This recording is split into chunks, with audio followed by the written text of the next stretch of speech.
Listener discretion is advised. Hello and welcome to Scary Time, the podcast that helps you find new, emerging, and undiscovered scary and paranormal podcasts. I'm Greg, the host and curator of Scary Time. Today's episode is from Horrifying History. Horrifying History is where science, history, and the supernatural collide. If you like today's episode, make sure to check out the episode description for links to subscribe. All right, let's get this show started. Begin.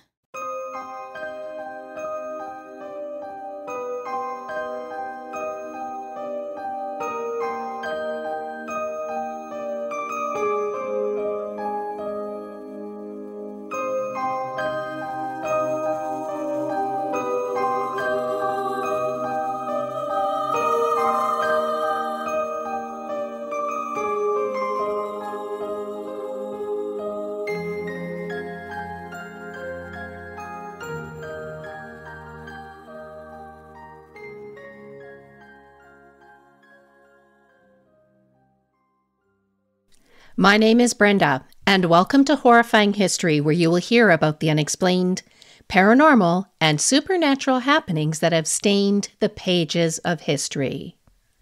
Do you know what I missed during COVID lockdowns? I missed going out to a restaurant or having drinks with my friends in a bar. There's nothing quite like partaking in an alcoholic beverage while catching up with friends. Many people use these spots as meeting places, but sometimes the regulars never actually leave. Welcome to episode 87, Haunted Taverns.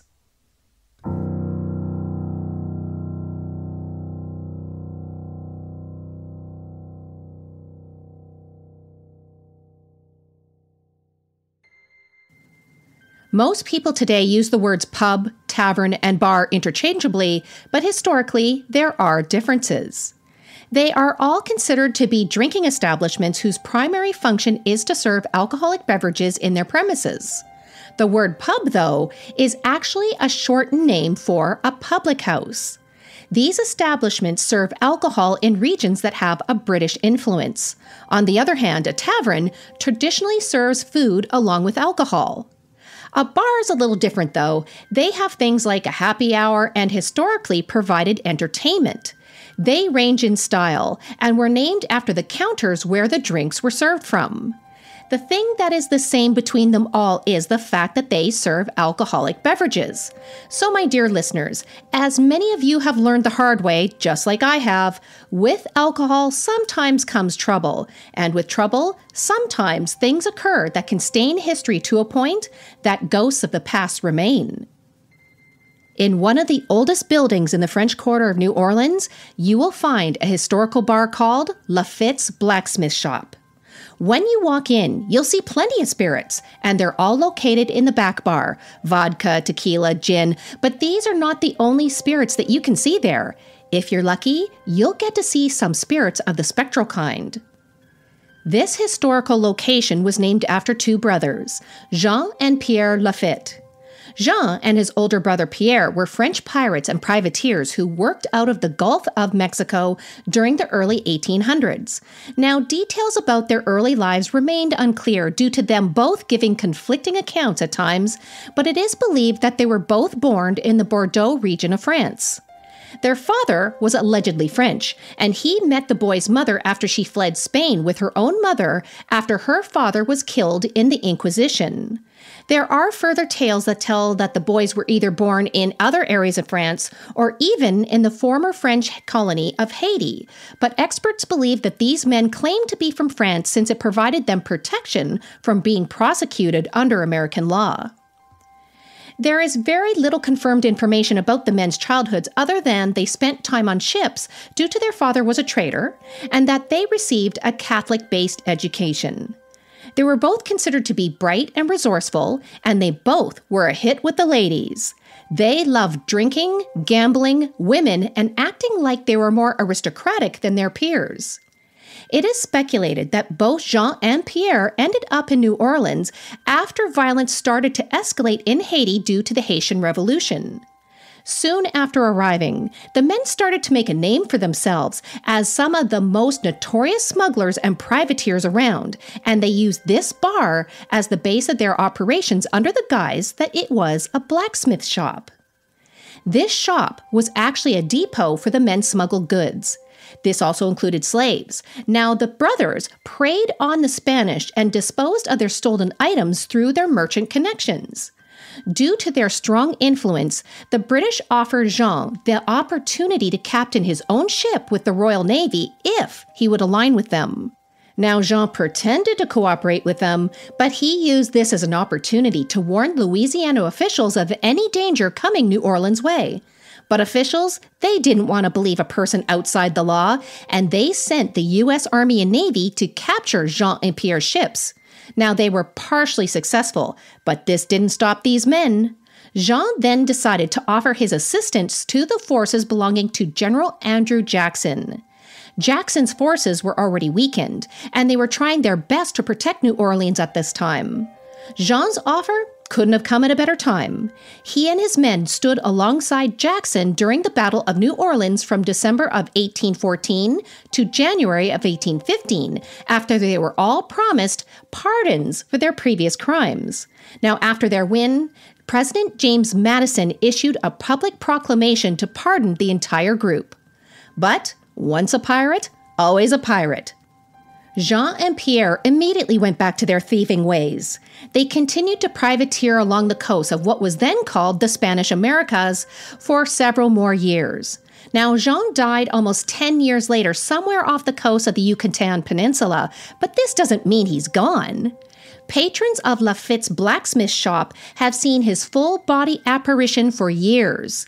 He is often seen walking through the building with the bar's century-old floorboards creaking under his feet. But Jean, he's not the only ghost in this bar. Legend says that back in the late 1800s, the upstairs of this bar was rented to a mysterious woman. She allegedly committed suicide on that floor, and many customers have seen her through the years. It is said that she's a very sweet and talkative ghost, and she loves to cozy up to the patrons and whisper ghostly sweet nothings into their ears. Let's just say that this does not get her any dates. But with the good ghosts come the bad, and Lafitte's have these too. It is said that this location is the home of disembodied red eyes that will stare at you from the unlit corners of the first floor. Many report that they will notice something starting to manifest from the corner of their eye, and when they turn to look, the red eyes latch onto your very soul, preventing you from looking away. Soon, they start to fade, leaving the guest terrified. Who or what belongs to those horrifying eyes?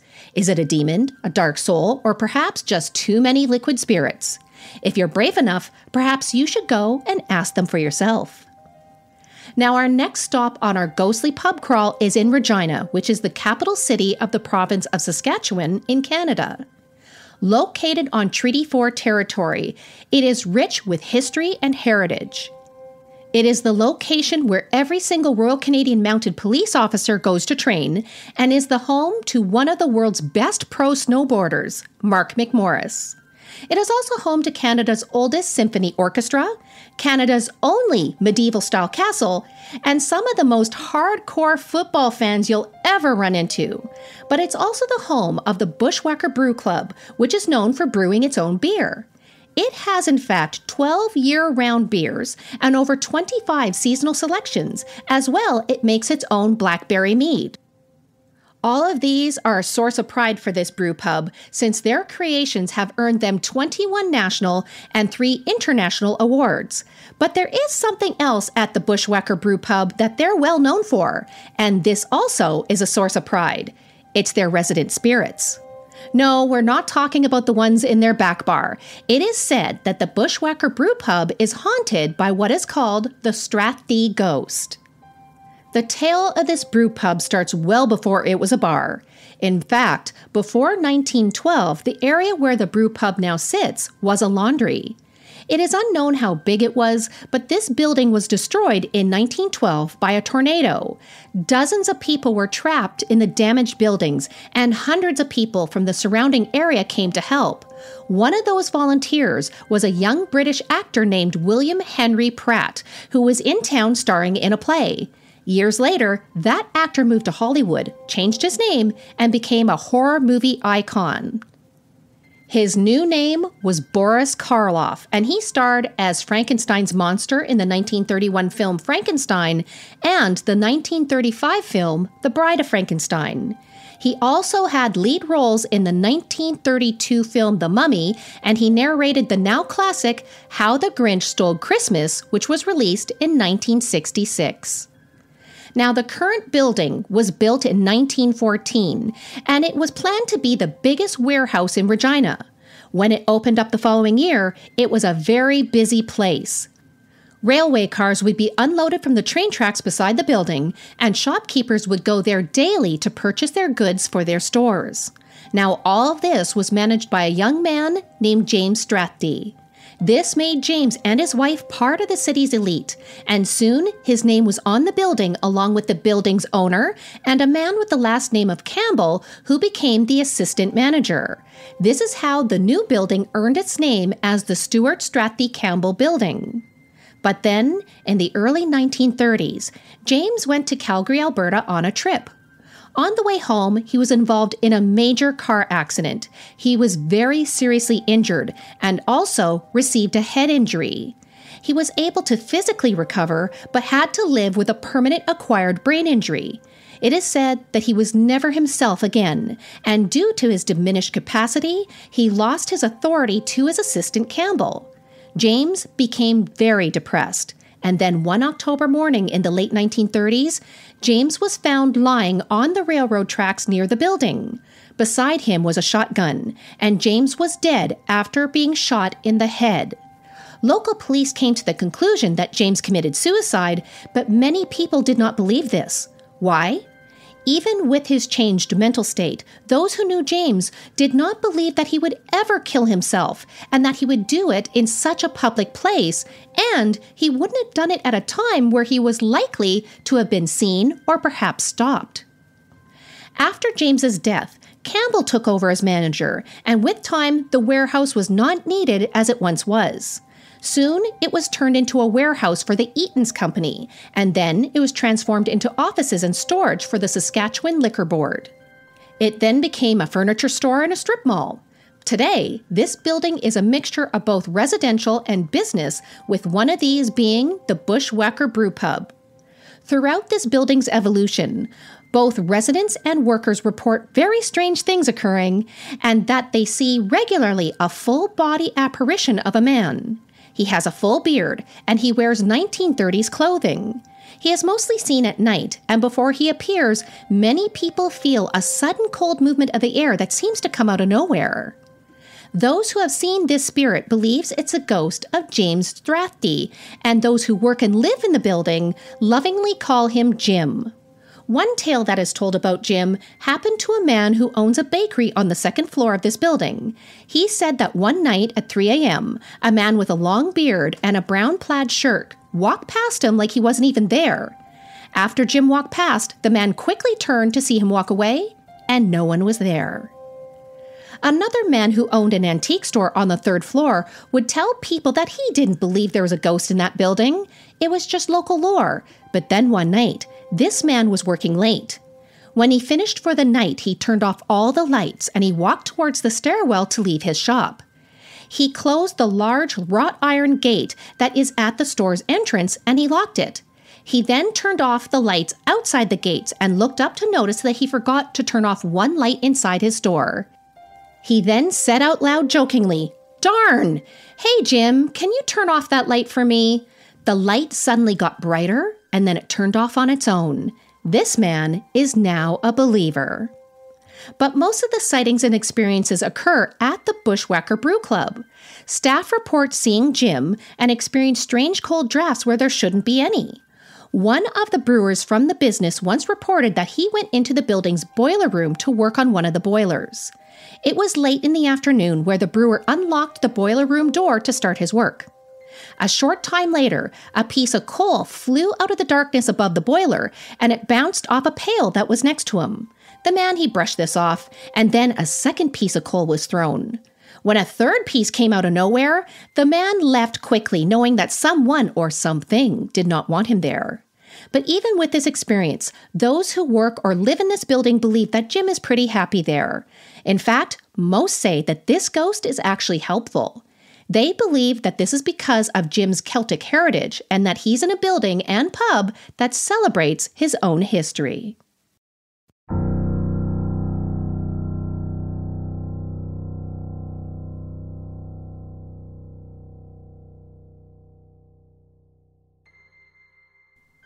Our next stop on our ghostly pub crawl is in a small town in England.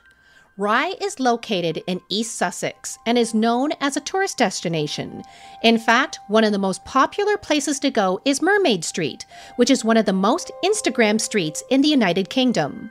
But that isn't the only thing that it's known for.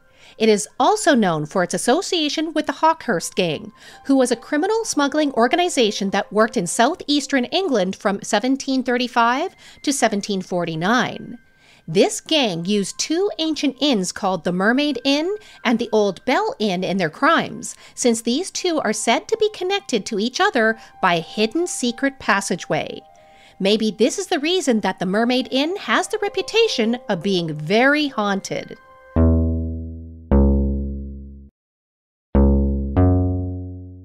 Located on Mermaid Street, the Mermaid Inn is one of the best-known inns in England, and it's dripping with history.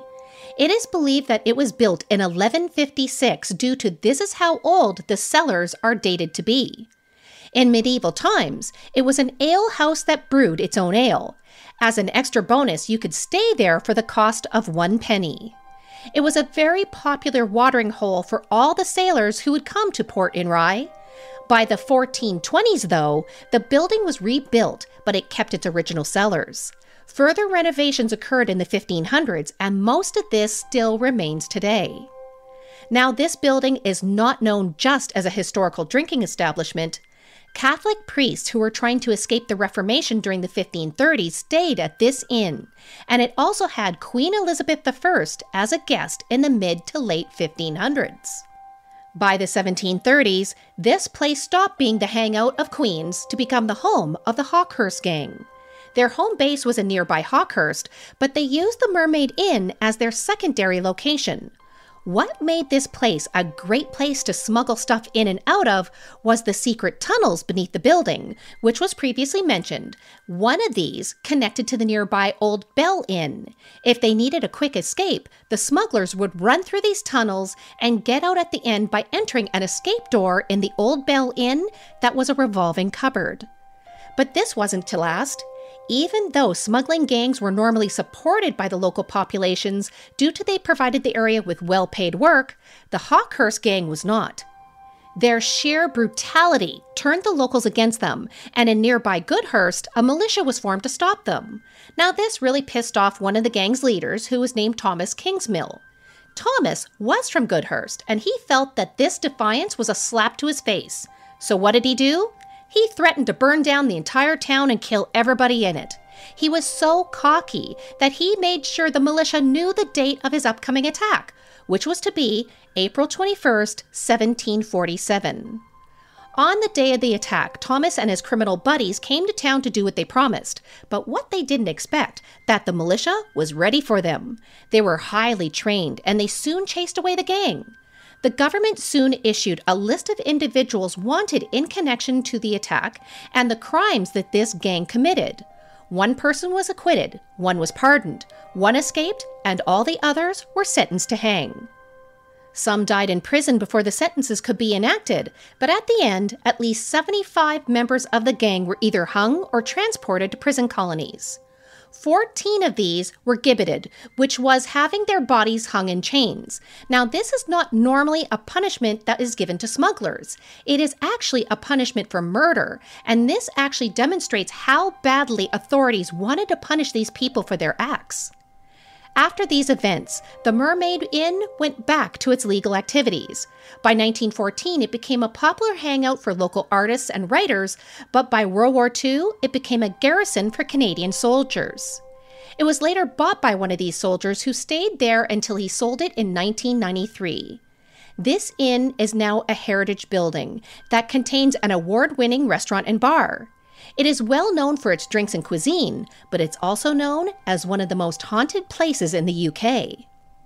This establishment has countless stories of the supernatural that goes back 600 years, and it has been investigated by many paranormal investigators.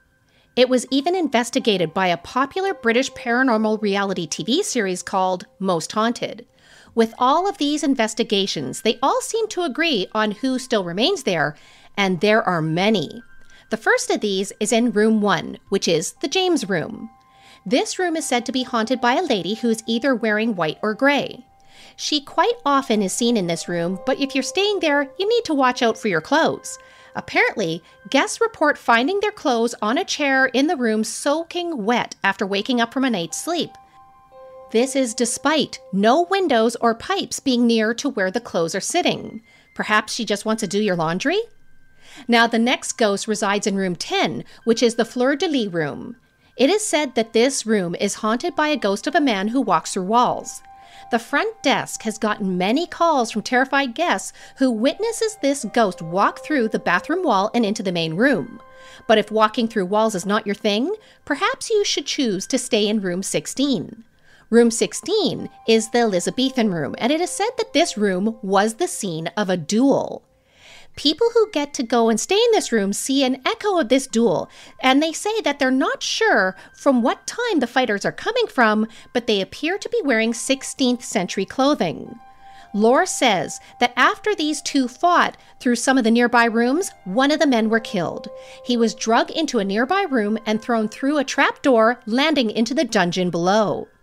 Today, many report seeing unexplained light anomalies in that room. Once an employee of the inn was tending a fire that was lit in the fireplace of this room when all of a sudden, all of the bottles that were on a nearby shelf flew off. That employee quit on the spot. Now, dueling men are not the only ghosts that stay in this room. There is also a ghost of a maid who is seen there and in other locations of this inn. It is said that this ghost maid was the girlfriend of one of the Hawkhurst gang, and she was murdered by another gang member who thought that his friend may have told her too much. Now, personally, I think that that would be my version of hell, cleaning for eternity. Our next ghost is in room 17, which was named after former gang member Thomas Kingsmill. In the Kingsmill's room is said to be the ghost of the wife of Hawkhurst gang member George Gray. She is said to haunt a rocking chair that was in that room, and many guests woke up to see this chair rocking on its own. This room regularly has drops in temperature for no known reason, and eventually the rocking chair had to be removed due to too many guest complaints. Is the wife still in that room, or did she go with the chair to storage? No one knows for sure. The next ghost is in room 19, which is the Hawkhurst room. In there resides a male ghost who wears old-fashioned clothing. Many report seeing him sitting at the end of their bed when they wake up at night. In one case, an American woman who saw this spent the rest of the night in an adjacent room with a mattress pulled around her for protection. But all of this should not be a deterrent to stay there. Despite of this haunted history, this inn is very highly rated, and for the history alone, it's a must-see. The next stop on our haunted pub crawl is said to be one of the most haunted pubs in Scotland. With the name of Banshee Labyrinth, this Edinburgh pub is in a league of its own, as it was the hangout of criminals and the general unsavory for years. This pub is said to be packed with spirits, and it has its own banshee. So why is this place so haunted? Most believe that it's due to part of this pub was built into the Edinburgh's famous underground vaults. These were a series of chambers that were formed in the 19 arches of the South Bridge and were completed in 1788. In the beginning, they were used to house taverns and workshops for tradesmen. They were also used for storage for business owners, but soon they became shelter for the homeless. They then turned into a hotbed of illegal activity when they started to house illegal gambling taverns and distilleries, and, according to local lore, they were used by body snatchers to store their stolen corpses. It is said that many people met a gruesome end in these vaults, and many of them never left. Another reason why the Banshee Labyrinth is said to be haunted is due to a wealthy nobleman who was named Lord Nichol Edwards. He lived in the times of King James VI, and during these times, people believed that the devil was at work across the land. He would create storms, kill people's livestock, and spread disease. They also believed that the devil actively attempted to undermine human society by recruiting agents to do his bidding, and these agents were witches. As a result, witchcraft panics started to occur, and this resulted in witch hunts. It is said that about 2,500 accused witches were executed during these times, which was 5 times the European execution rate. As we mentioned in our previous episodes concerning witch hunts, King James started this whole mess when he came to believe that he and his Danish bride Anne were personally targeted by witches trying to kill them during their voyages across the North Sea. Soon, King James sanctioned witch trials, and the ideology that witchcraft was a threat that was embedded into Scottish society. Now, this is where Lord Nichol Edwards came in. Lore tells us that where the Banshee Labyrinth is located was once the home to Lord Edwards, and he became a Lord Inquisitor. So what's an Inquisitor? Basically, it was a guy that could pick someone off the street, call them a witch, and torture that person until they confess or die. If they confessed, they were guilty. If they died, well, they were guilty. Either way, they were guilty. Lord Edward's stance on witches aligned with King James. Witches were everywhere, and they needed to be punished and killed. It is said that he used his very own house as a base of interrogation, and that many innocents died there. And one of these is now a banshee. So what is a banshee? A banshee is a female spirit who is seen before the death of a loved one. These creatures are said to have long flowing hair, and their eyes are red from continuously crying. They warn people of upcoming doom by screaming and wailing. It is said that a young woman was accused by Lord Edwards of being a witch. Lord Edwards tortured this poor young woman, and he killed her. Soon, she returned as a banshee. One time, when this pub was being renovated, a workman saw this spirit in a gray dress sobbing with her head in her hands. She then slowly lifted her head to reveal her gaunt face, rotten teeth, and her lack of eyes. She stared at the worker for a short time and then gave her deathly scream. Moments later, this man received a telephone call to tell him that a family member had just passed away. But this banshee is not the only ghost that's there. It is said that this pub is infested with the ghosts of those who never left the tunnels. Many of these are also said to be the others that Lord Edwards tortured. But one of these is said to be of a 6-year-old girl named Molly. Molly disappeared in 1814 and she haunts this pub. Why? No one knows for sure, but perhaps it has something to do with a child's shoe being found in one of the building's bricked up chimneys. It is said that the shoe had the word Molly written on it. Who was Molly? Where does her body lay? No one actually knows.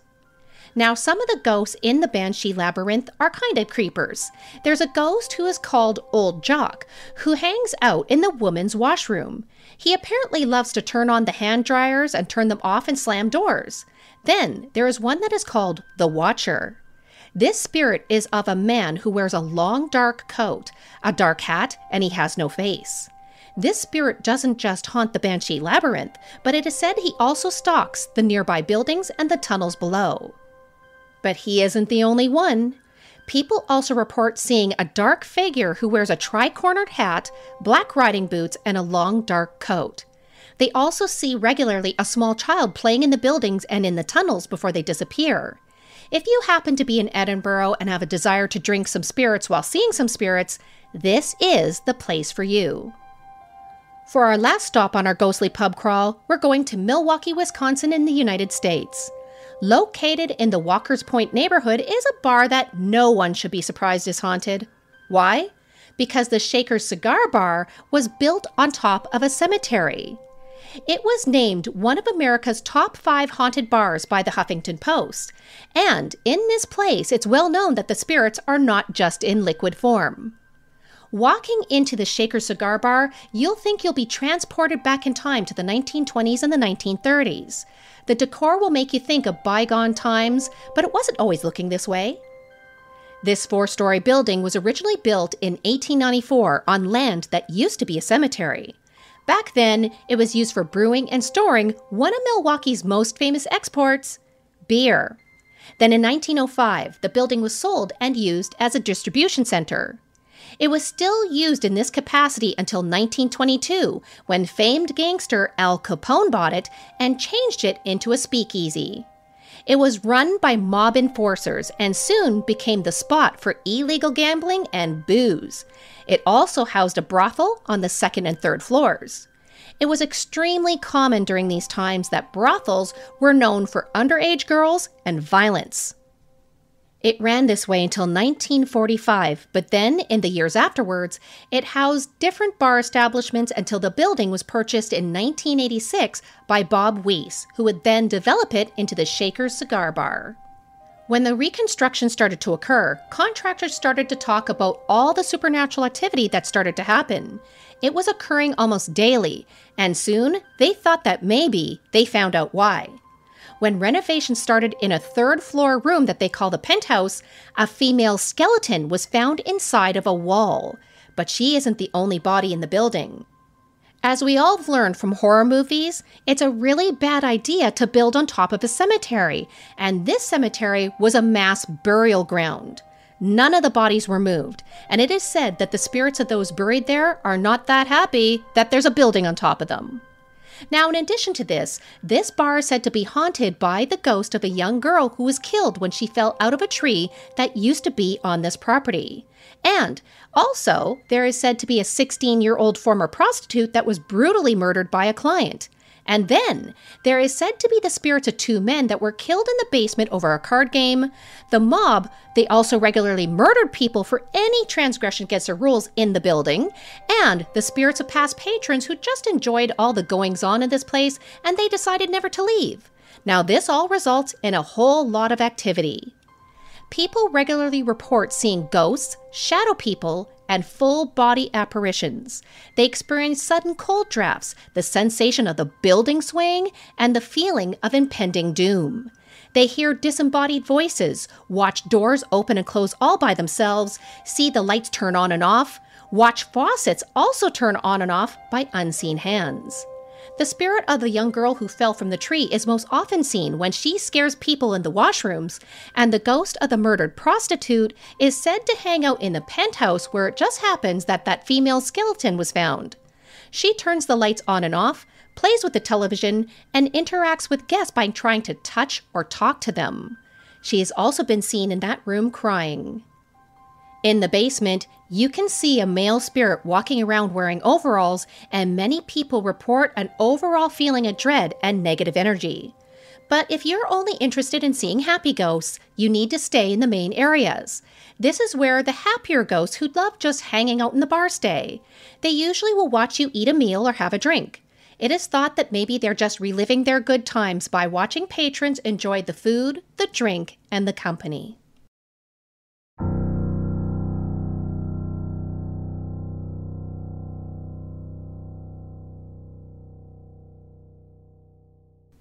Thank you all for joining me for our latest episode of Horrifying History.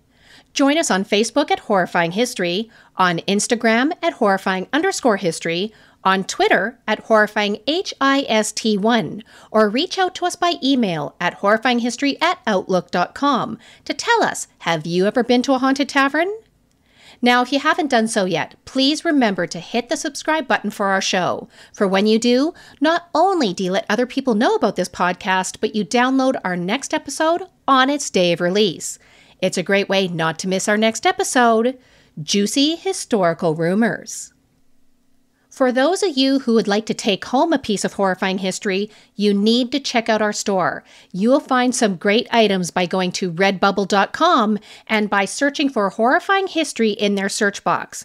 And if you guys would like to get a bunch of amazing perks like ad-free episodes, free merch, additional content, and much, much more, we are now on Patreon. Go to patreon.com/horrifyinghistory to sign up today. Thank you all for listening again today. And until next time.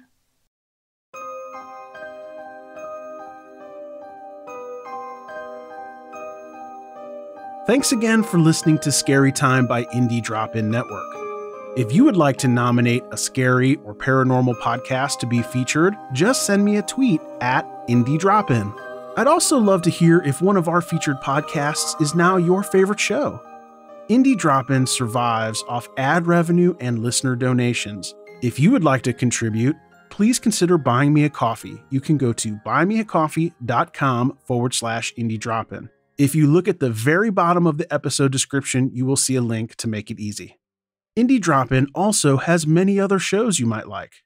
Just go to indiedropin.com. See you next week.